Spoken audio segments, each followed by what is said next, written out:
Have you ever scrolled through someone's profile, maybe a friend, a coworker, or even a creator you follow, and realized something strange?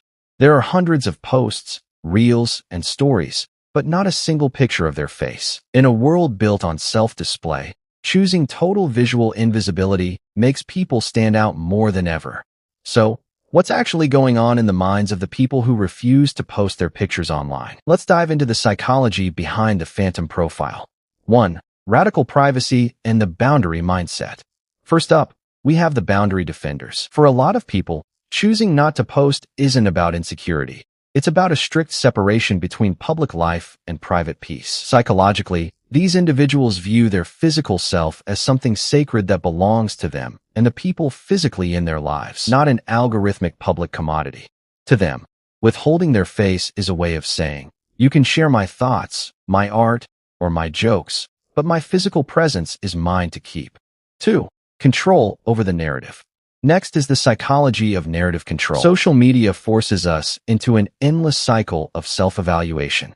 Every photo you post invites commentary, judgment, and unsolicited opinions. People who don't post pictures often prefer to be judged by what they do or think, rather than how they look. By removing their face from the equation, they shift the power dynamic. They don't have to worry about looking awkward, aging, or fitting into a digital beauty standard. They control the narrative entirely through their ideas. 3.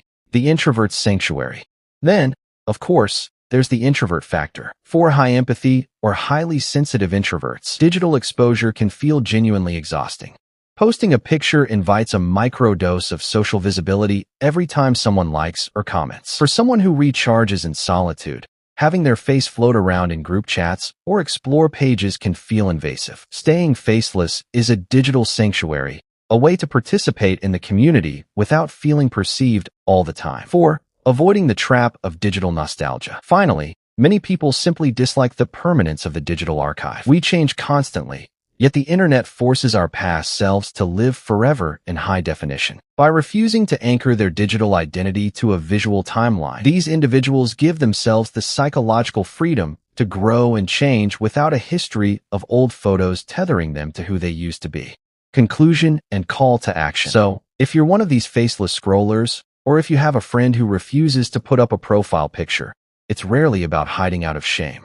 More often than not, it's a quiet, intentional act of reclaiming freedom in a very loud world. If you enjoyed this breakdown, hit that subscribe button, no face reveal required, and let me know in the comments. Are you team post everything or team total privacy?